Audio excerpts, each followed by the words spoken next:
各位投資朋友大家好，歡迎收聽3分鐘美股財經大事，一個由 AI 自動生成嘅每日盤後分析。而家係2025年11月14日嘅美東時間下午5點。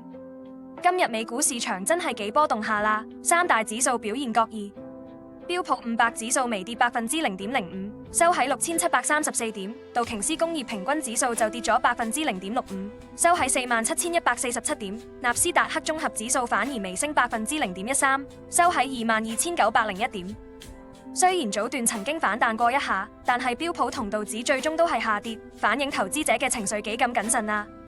睇返成個市況，科技股表現好壞參半，納指微升，但科技板塊卻下跌，搞到市場氣氛有啲緊張添。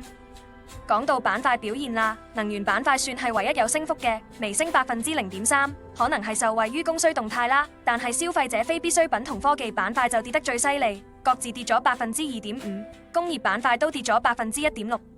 呢啲板塊嘅下跌，主要係因為市場擔心經濟增長放緩同利率上升嘅影響，尤其係科技股估值高嘅問題又浮咗出嚟，搞到投資者紛紛減持。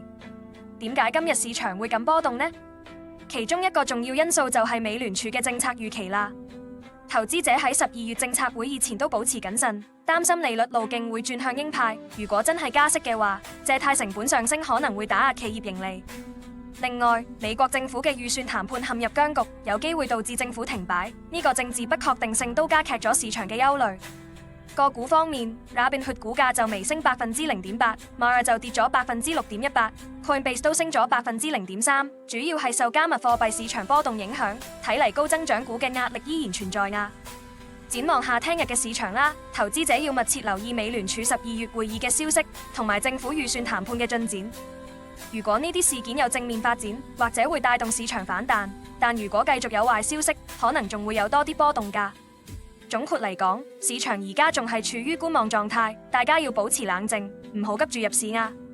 本節目內容由人工智能技術全自動生成，只係提供資訊同埋教育用途，唔構成任何專業財務、投資或法律建議。